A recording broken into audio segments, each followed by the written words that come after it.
So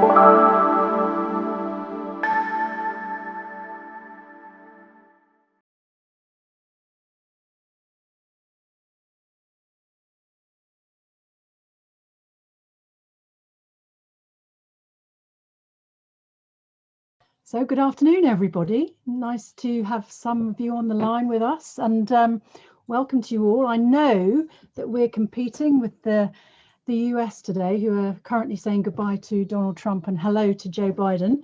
So thanks for choosing us is all I'll say. We're in for an action-packed 45 minutes, so you made the right choice if you've joined.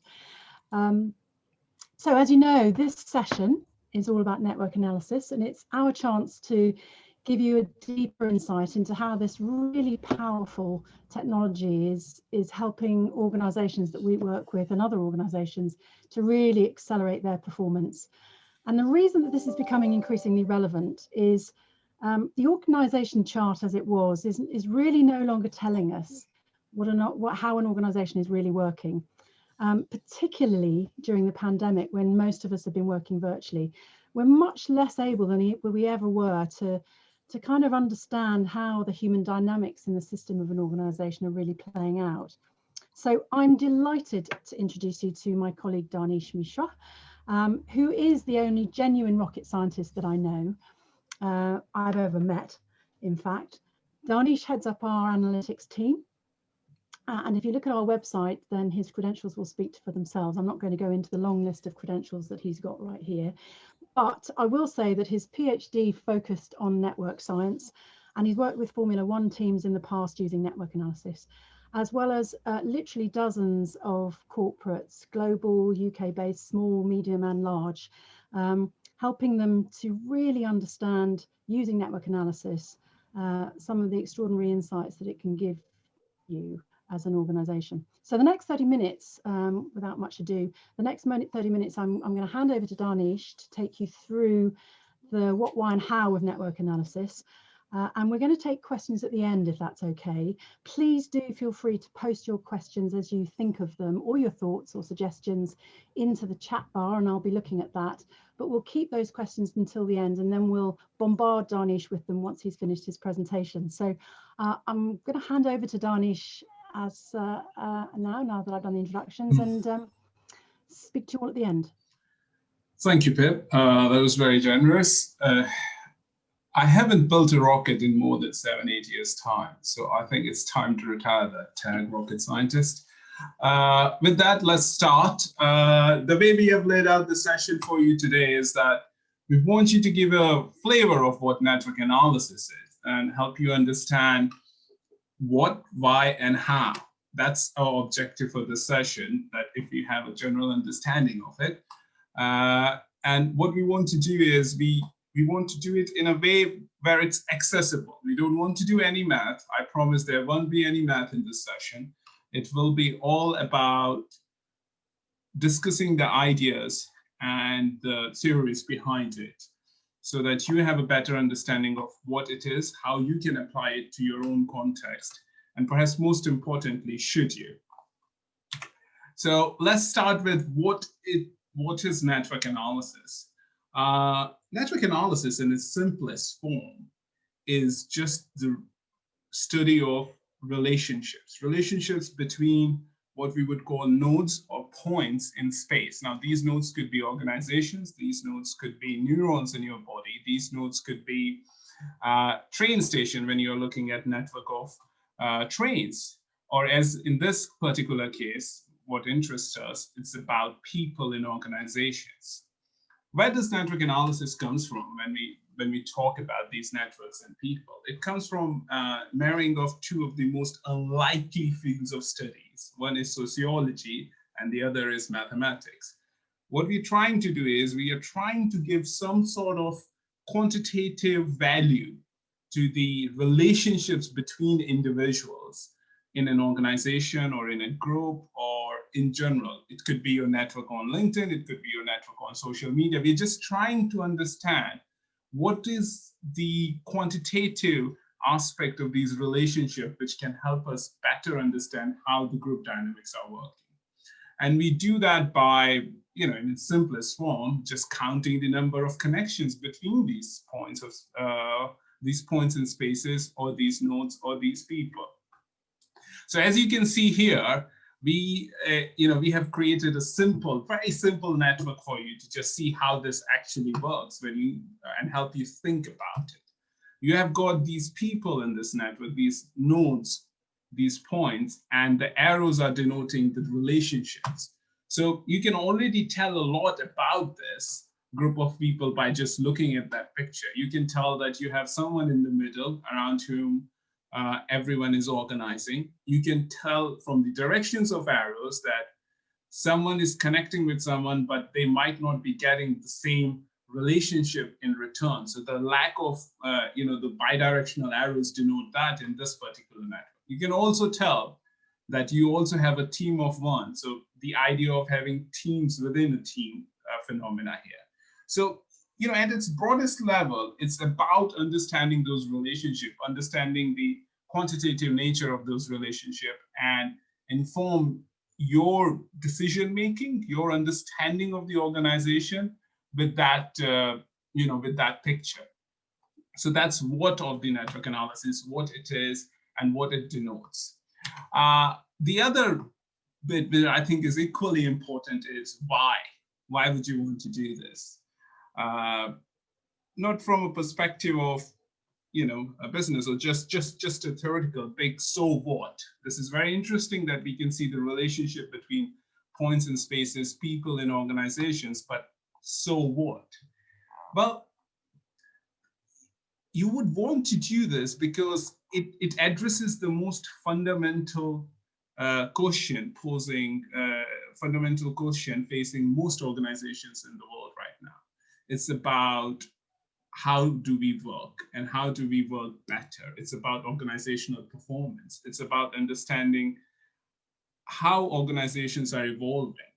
And when we look at the research in the field of organizational sciences, we look at management sciences research, and then we compare it with our own experience as a consultancy, leadership consultancy, going out and working with various corporates.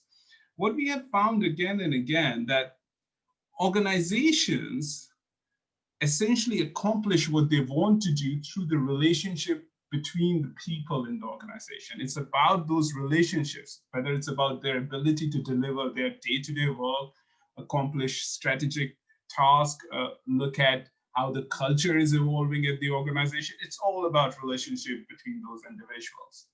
And when you think about it, it makes sense because, at the end of the day, organizations, the constituent unit of an organization are people. So it's the relationship between those people which drives this organization.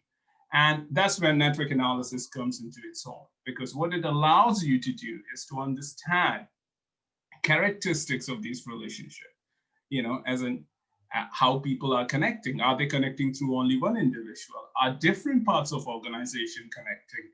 Or is there some sort of bottleneck effect going on? Everyone wants to connect through one particular individual. So by using that, you can get a greater understanding of how the organization is operating in real time. So that's the why of it. That's the so what, why you would want to do it. And again, if you look at this picture, which is one of my favorite network diagrams, partly because I'm colorblind and it's one of the few colors, this color that I can see. And you can see in this particular organization, there are a lot of arrows going around, and in the center, there's this big, thick, dense cluster. And on the periphery, you have got all these individuals minding their own business and just completely disconnected from that central core. This can't possibly be good in any way, shape, or form. This means that these individuals are disconnected, and there could be reasons for that. They could be remote. The nature of the job that they are performing is such that they don't necessarily need to connect. But it's worth knowing that information, that you have good 20% of people in the network who do not connect to anyone, who do not have that relationship that we have just established is critical for driving organizations. So that's the why of it. Now we come to the most, most prosaic in some sense issue of it, how you would go about accomplishing that. So what we have developed at our end, and what is increasingly becoming industry standard is doing it in a manner where you are essentially looking at 5 things. You're trying to understand how different parts of the organization are connecting, how the connections are happening, what sort of density they have within a particular department of the organization. And then you are looking at connections themselves. You're trying to understand direction. So for example, is A going to B for a particular thing, or is B having a relationship with A? Then you're looking at volume of connections in the system. So if A is getting 100 nominations, whereas B is only getting 2, then you know that there's something else going on. There is a qualitative difference in how A is perceived by the organization compared to B. That perception itself could be incorrect or correct, but that's a different matter. And then you have the order of connections, as in people tend to go to A before anything and everything as their first port of call, or they are prioritizing A further down their list. So very simple things, very simple ideas, but the end result is extremely powerful, because by looking at how people are connecting across departmental boundaries, how people are connecting with their peers within their own departments or divisions, and then looking at those properties of connections, the direction, the volume, i.e. the quantitative aspect, and the priority of those connections, you can create some really strong and powerful insights to drive actions. So just want to go a bit further into the how aspect, how we can leverage these. So when we are looking at how, one of the first things we can do is we can look at how different parts of the organization are connecting. And this is important because what we can establish by doing that is, are there silos? Are there, organizations within the organization? Or is there some sort of, are there bridges in the system, or are we seeing bottlenecks in the system? And the way it manifests itself in network diagrams is, as you can see in the image here, you have got 2 groups of people. You have the one group of people who are, which looks like color green to me, but I'll leave that to you. And here the pink color. And what you can see that there are a couple of connections, one primarily going through this individual in the middle, and there are a few more connections there, 2 connections there, but this one is the critical one, because this one is reaching out to the green blob on the left. And that's your single point of failure if that person was to fail indeed. But more importantly, depending on your context, on your business context, it could either be the bridge connecting these 2. So imagine a HR business partner connecting HR with supply chain function, or with your tech function, or with your leadership team, whatever it is. Or it could be a bottleneck. It could be your, the way you have designed the organization, you want a lot more people there rather than just one person, because it's bottlenecking. And if you want a real intermixed network, at that point, you essentially have silos at your hand, but it's a case of organizations within the organization. So when you are looking at sort of the 30,000 feet overview, this is the sort of information you will be teasing out of networks. Now, we can carry on and we can go one layer down, and we can start looking at what's happening within the teams, within each of these departments. And then we can start looking at, are they aligned? Are the team themselves aligned? How are their alignment compares to the org structure, the team structure that you have designed? And what's happening internally there?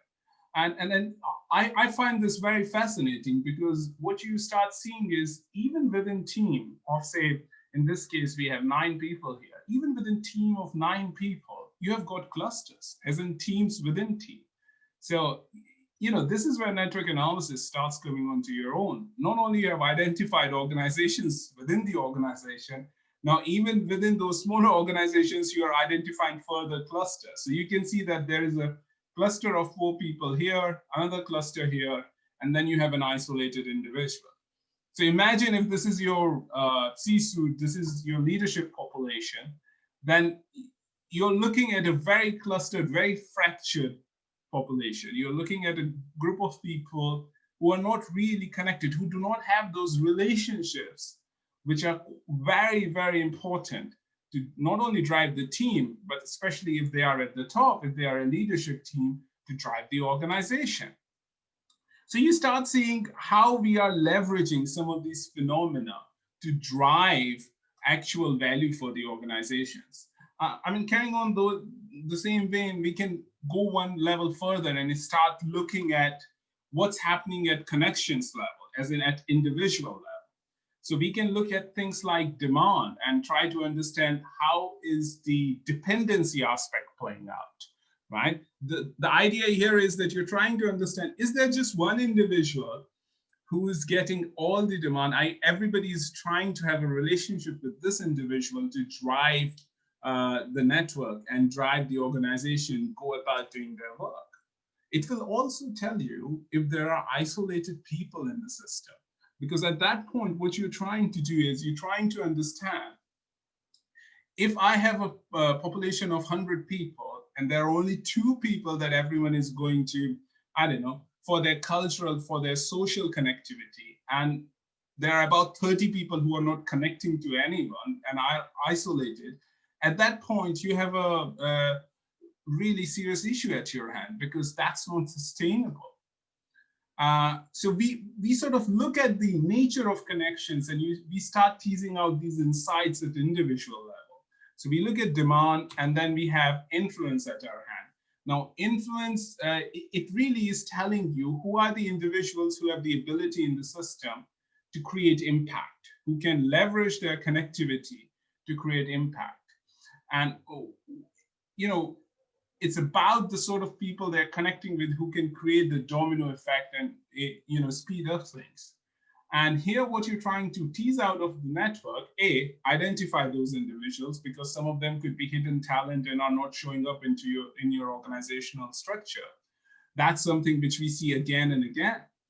Or you can find patterns where this influence is centered. If you start looking at influence and you find that it's really only emanating from the top of the hierarchy, then you have the pyramid structure, which can be useful in given what the organization is trying to achieve, but in modern day and age, it's more distributed pattern of influence that you're looking for.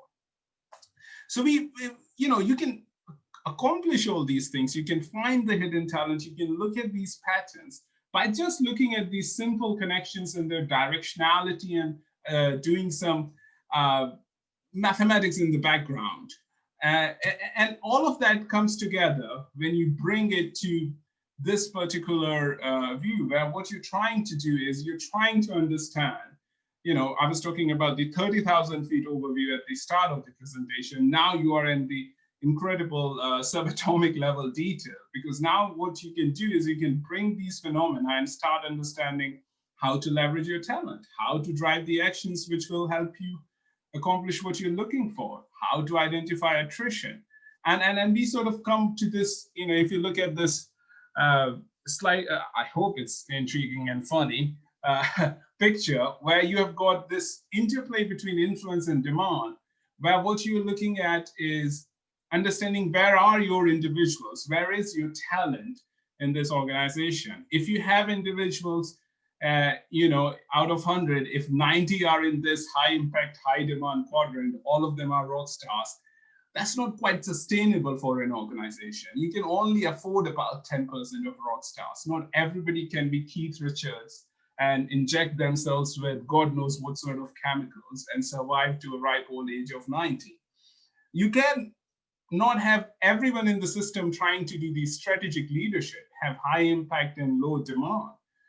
You know, have very high influence, high ability to drive change, and also have low demand. You want your leadership population to be there.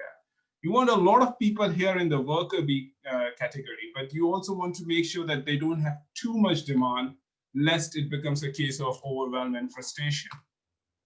And again, you don't want a lot of people here just, you know, swimming through the flows and the waves and just enjoying themselves like this otter, because that means all the people on the periphery who are not connected to anyone else in the system.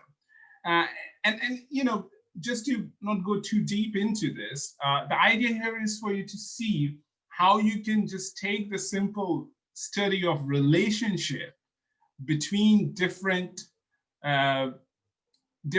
individuals in the organization and drive some really powerful insights and actions from this. So this is a very brief intro, but we thought that we will keep it to a light touch, and we will show you as an overview what you can accomplish using network analysis.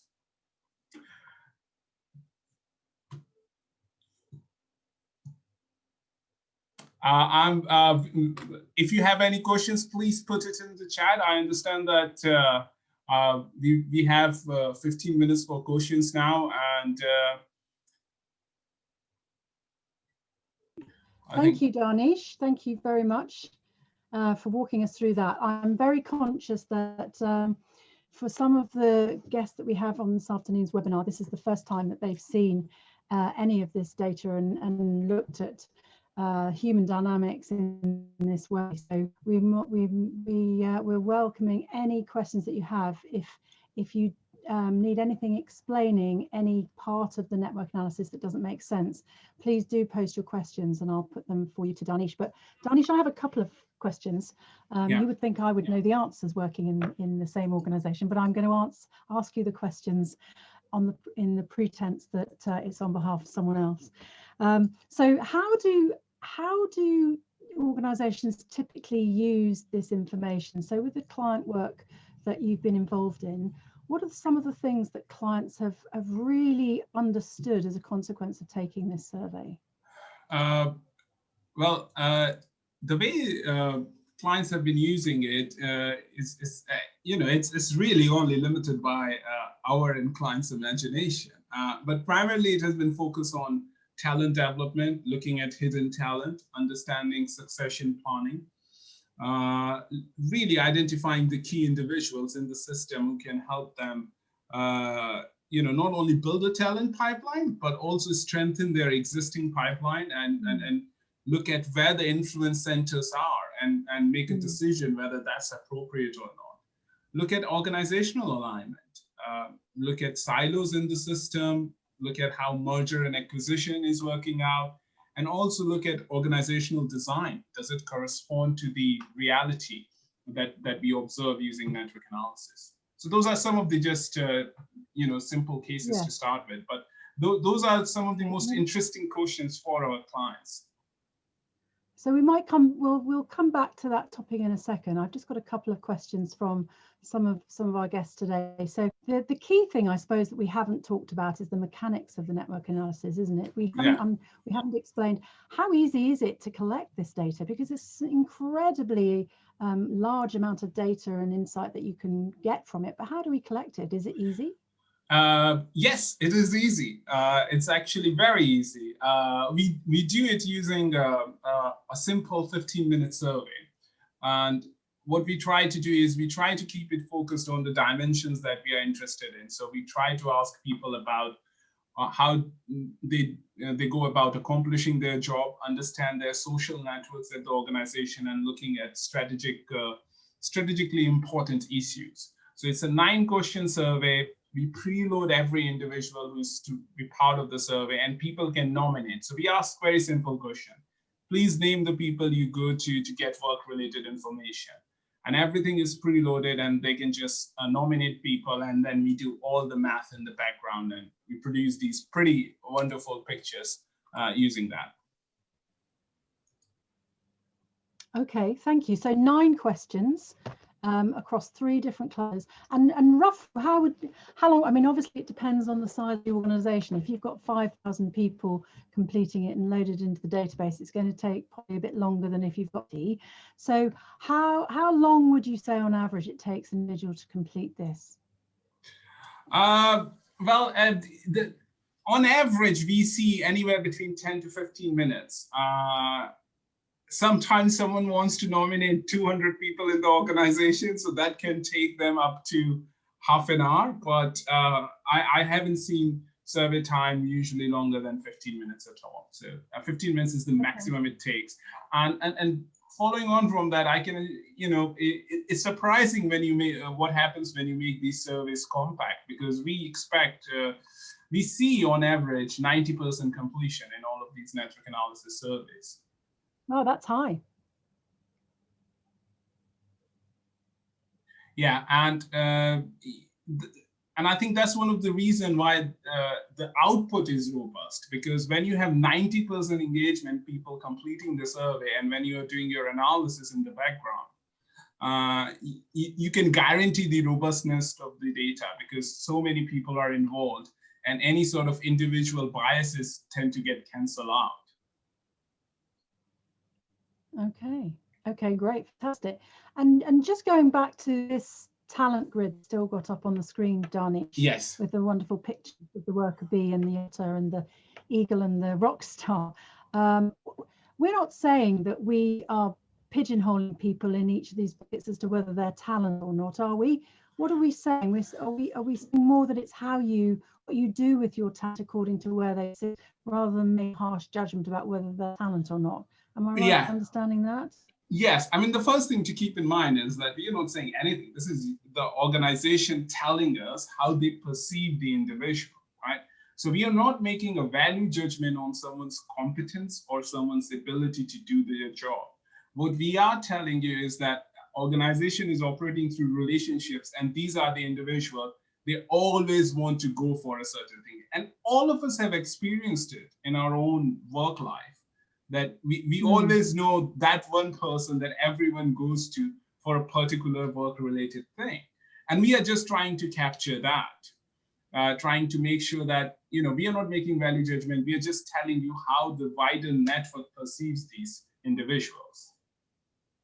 Yes, so am I right in thinking then what it helps organizations, particularly HR direct talent specialists, it helps people understand what action to take with their people, so it helps to focus and target the right development in the right way, depending on where people sit within these 4 boxes. Would that be correct? Yes, I think those of you who don't know it, Pip in her past life used to be a journalist, and I think that's what they call a leading question. She answered it while asking it. Yes, HR leaders. Yeah, HR directors and leaders in the organization have been really, I think, one of the most heartening things to see with network analysis is HR leaders picking it up and leveraging it to sort of identify the key targets for things like leadership program, because it's, you can have someone massively talented in this underutilized quadrant. It's not their fault. They could be working on strategy somewhere else just by themselves. So understanding, okay, this is a big potential. We need to bring them into the rockstar quadrant or in the worker bee quadrant. They make that decision based on their business context using the objective data that we are providing. Okay, so and a sort of connected question that's come in from one of our guests is, from your experience in running the network analysis projects, Danish, is there a lot of difference between the results that we show our clients and their perceptions? So can they anticipate what's happening? Do we tell them what they already know, in effect, or are there some surprises generally? I'll go for an academic answer, yes and no. So the way it works is, if we tell you 3 things, you will know the first. Second would be a surprise. I can't guarantee whether it will be pleasant or not. And third will be completely off the left field, because you wouldn't have expected that. So you will find some confirmation for some of the views that you already had that will conform with your expectations. You will find out something surprising. You might find out that you have this large pool of hidden talent that you didn't know about. You could have some, junior members of staff really, in this rockstar quadrant. And at the same time, you will find something which is truly you didn't expect to see. You might find out that there is a large silo in the organization. In one of the recent clients surveys that we did, we found out that the supply chain was completely isolated, operating in their own splendorous isolation, right? Completely away from everybody else, which wasn't ideal for them once they found out. So, it's a combination of those things. Okay, so I guess what I'm hearing is that it can actually confirm some of the perceptions that our clients have, but it gives them the data to sort of objectify that those perceptions. Absolutely. On the one hand, and it also gives them some surprises that they, and maybe explains why, if the supply chain working in total isolation, that they may then understand why they've got a problem with getting their products out to their customers, for example. So it can help explain some of the challenges that organizations are facing. Would that be right? Absolutely. So if I just quickly give you an example of that, if you're looking at an organization and you come to an organization like this and you find out everybody in the periphery is supply chain, that would be a cause of worry. And that's exactly what we found. So it's, as you said, Pip, it's absolutely that. It's finding out those kind of things in the network. Right, okay. And another question that's come in is, can we use network analysis to identify reactions to things like policies proposed within an organization? So almost, I suppose, a little bit like an engagement survey, as well as identifying the human connectivity. Is that an application of the network analysis, do you think? Yes, you can definitely identify. So the way to think about it is it gives you a complete MRI scan of your organization, and as we are very fond of using that analogy, it just gives you a complete understanding of the organization, what's happening. It gives you an idea how organization is reacting to existing initiative. It also helps you to predict with quite a high degree of accuracy and certainty how organization will react to any new initiative you might have planned. And just understanding that complete picture of the organization, making it transparent, those relationships. Right. Because it's their opinion. Sorry. Sure. Yeah, no, I was going to say it is their opinion. You're not telling the client anything that they aren't telling them in the results. But how does it compare to, say, an employee engagement survey? The same thing? Is it better than, or how does it compare? I mean, I will say it's better than that, but I think it's because it's a very different tool, right? It's one of those strange things which makes use of relationships, social sciences, and combines it with mathematics. And as we were fond of saying, unlike economists, the mathematicians who do social sciences are actually good at it. So what it's trying to do is trying to understand and quantify existing relationships. But engagement surveys deal with something slightly different, right? So if you have an engagement survey, what you're going to find is either you will find evidence supporting what you have seen in engagement survey. If you see large number of people disengaged, you will see a picture like that they are not connected, right? Or you will find evidence showing you that something which wasn't quite certain, which was a bit tenuous coming out of engagement survey, you can find evidence either to contradict or support that. So right. I wouldn't, it's one tool. I think it's a very powerful tool, but I don't want to badmouth other sort of tools and assessments available out there. I just think this is better than all of them. Other brands are available. Yes. So it's another question for you, Danish. This is a more practical one. The minimum number of people that you can run the network analysis survey for? Is an organization have to be of a certain size, or can it be run for any size of organization? Well, I mean, just anything over 30 is fine. It's robust from a mathematical point of view. I mean, we have gone up to 5,000, 6,000. We have some coming up, which we anticipate to break 10,000 mark as well. But, anything over 30,000, you're going to find some very interesting answers.